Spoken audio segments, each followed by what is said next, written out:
Olá,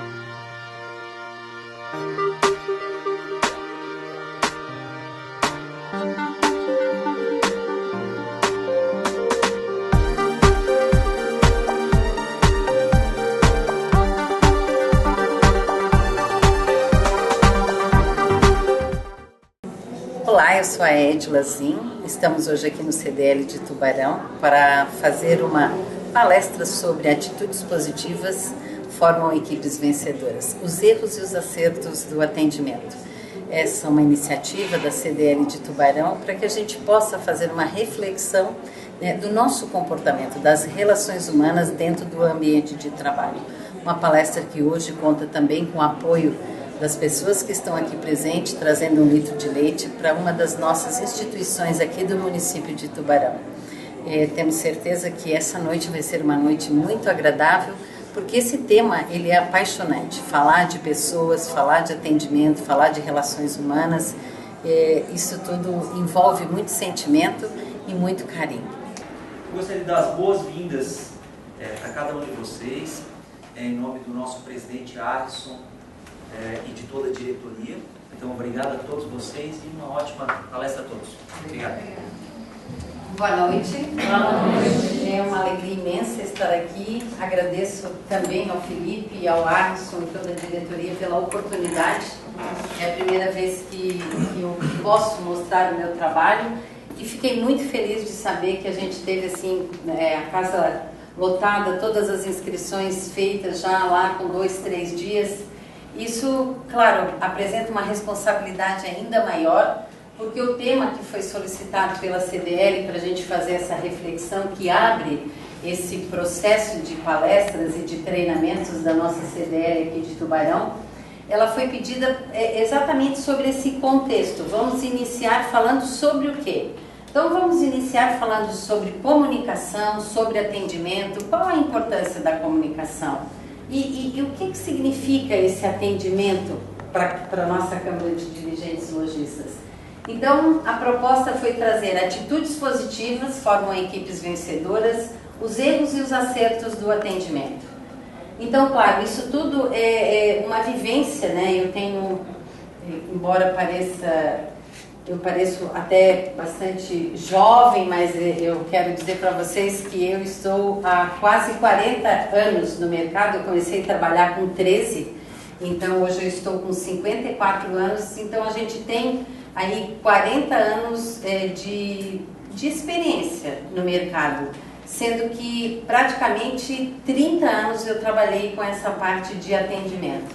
Então é um tema que eu sou apaixonada. E por isso a gente vai falar sobre relações humanas, a comunicação e o atendimento. Nós vamos falar na nossa narrativa sobre ambiente de trabalho, sobre comportamento, sobre comunicação, estratégias, mudanças e, claro, dentro de toda essa fala, né, de todo esse bate-papo, de toda essa reflexão, algum momento, em alguma situação, a nossa proposta é que haja alguma transformação para vocês. Tudo isso pensando no quê? Nos nossos negócios e no nosso mercado. Então a gente começa a falar sobre relações interpessoais.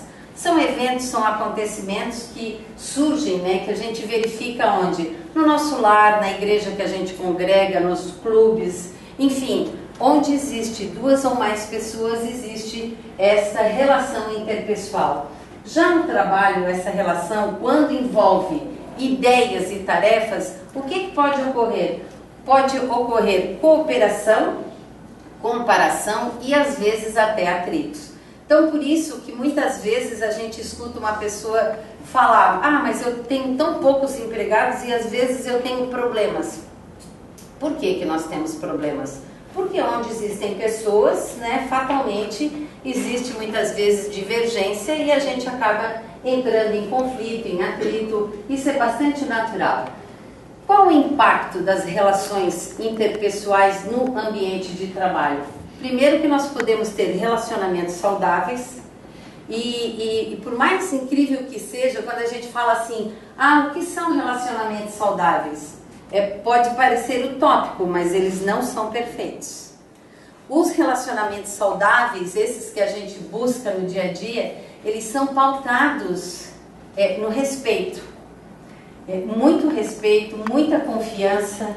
E por quê? Porque a gente tem que saber que em determinados momentos as nossas opiniões elas podem ser diferentes. E por isso que a gente fala que ela tem que ser pautada no respeito mútuo.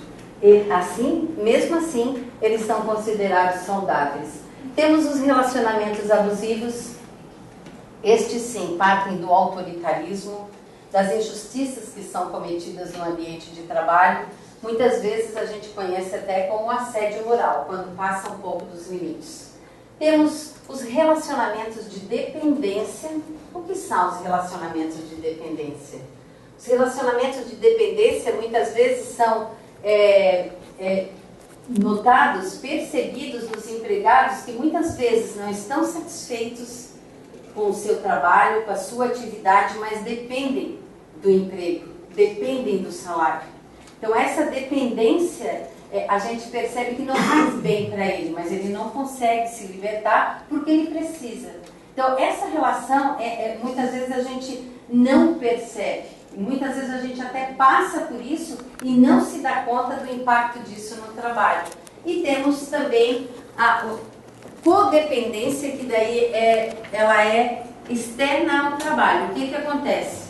Uma esposa, um marido, um filho não está satisfeito no trabalho, não está tendo um bom rendimento, mas ele não consegue sair porque em casa existe uma expectativa muito grande dele naquela empresa, dele naquele emprego, dele naquele salário. Então esse peso, essa codependência, isso que a empresa, que a família impõe sobre essa pessoa, também tem um impacto muito grande no trabalho, que pode ser e deve ser, consequentemente, um impacto bastante negativo.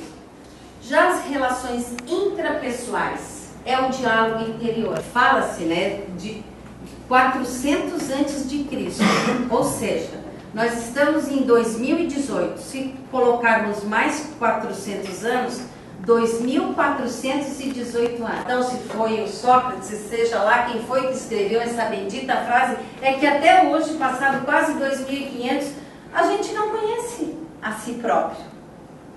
Quem de vocês aqui nessa sala, em algum momento, parou, olhou lá no espelho e disse, quem sou eu? Pergunta, mas com essa profundidade é difícil. Então, se passaram 2.500 anos e a gente ainda tem essa dificuldade. Então essa relação intrapessoal é extremamente importante para a gente e a gente vai ver qual a consequência disso. A soma dessas relações da intra, né, e da interpessoal, ela resulta no conceito de inteligência emocional, que é bastante difundido e divulgado pelo Goleman nos seus livros e em toda a sua trajetória. Mas qual é o grande espetáculo dessas relações? O grande espetáculo é que a gente pode aprender, aperfeiçoar e evoluir. Quem não quer evoluir? Bom, vocês todos mostram que sim, que querem evoluir porque saíram de casa numa segunda-feira para participar de uma palestra. Então, estão em busca de quê? De algo novo, de algum conhecimento, de alguma coisa que possa trazer um benefício para vocês no dia a dia do trabalho e no dia a dia também da vida. Então são as escolhas que a gente costuma fazer. Também conhecer que essas relações, elas impactam na produtividade e na eficiência das empresas, que são o quê? Nada mais do que os nossos comportamentos do dia a dia. E também identificar e diferenciar cooperação de competição, evitando os conflitos. Porque qual empresa que está aqui representada não tem conflito? Nenhuma. Eu não conheço até hoje, né, trabalhando esses anos todos, de alguma empresa que passa ilesa. Bom, se a gente parar para pensar que dentro da própria família da gente também existem os maiores conflitos, se dentro da família existe, logicamente que na empresa também é bem possível que isso exista, né? Descobrir, né, saber o que significa essas relações, também é descobrir qual o seu nível de motivação e de automotivação. Porque quando a gente tem aqui, por exemplo, a motivação nada mais é do que de um impulso externo. Você tem uma necessidade, né? Então você busca um estímulo para poder o quê? Executar e atingir um objetivo. As mulheres, por exemplo, janeiro e fevereiro, nós temos um estímulo bastante grande, que é procurar perder o peso que a gente ganhou no final do ano. Coloque então em prática aquilo para atingir um objetivo, que é perder o peso. Já os homens, por exemplo, não se ligam tanto nisso, mas de repente tem vontade de comprar um automóvel, tem vontade de comprar uma casa, um apartamento, um carro, vai fazer o quê? Vai ver de que modo ele vai fazer essa economia para poder atingir o seu objetivo, que é comprar este carro, este bem. Então existe esse impulso externo.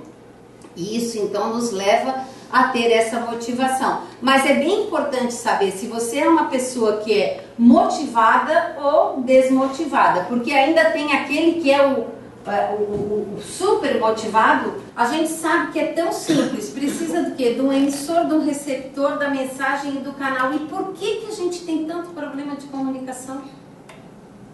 Por que quando acontece alguma coisa, normalmente se diz, ah, mas foi problema de comunicação, foi um erro de comunicação.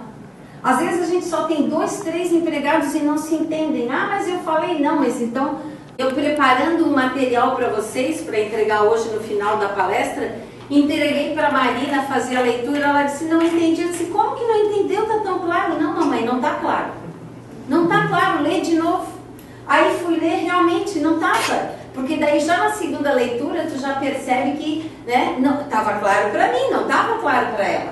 Quem sabe se comunicar bem, quem é um bom orador, quem é um bom comunicador, tem chances de ter muito mais sucesso, mas não se preocupe, até trago aqui, porque tem gente que diz assim, mas eu morro de medo de falar em público, morro de medo de... A gente vai falar um pouquinho mais ali à frente, mas olha que falar em público, se comunicar diante de algumas pessoas, não são para todos, porque falar em público está entre os maiores 5 medos da humanidade.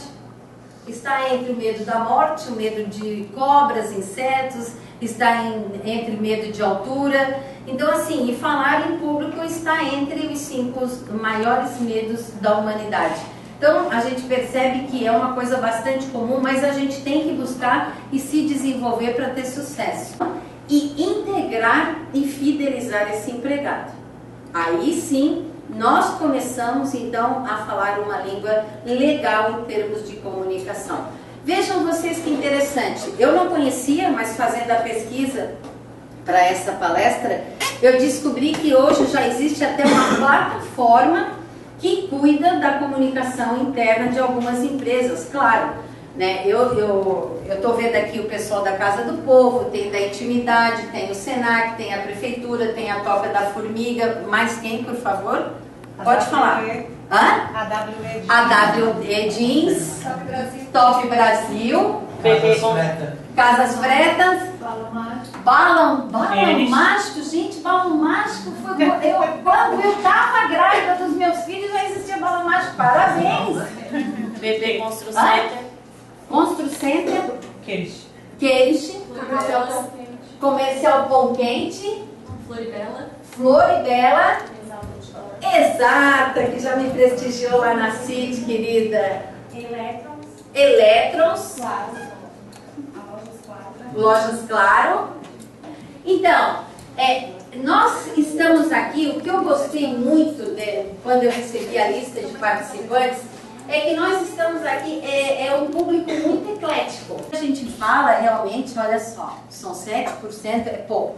Mas dentro das 7 dimensões, nós temos a primeira e segunda que já falamos, mexendo insistentemente numa caneta que faz a gente ficar tão irritada a ponto de perder até a concentração do assunto, aquela pessoa também. Ela, além de ser irritante, mas ela está passando com certeza por alguma situação que ela está ali naquele nervosismo. Não é só cabeça, muitas vezes tem alguma coisa atrás daquilo ali. Então o corpo fala.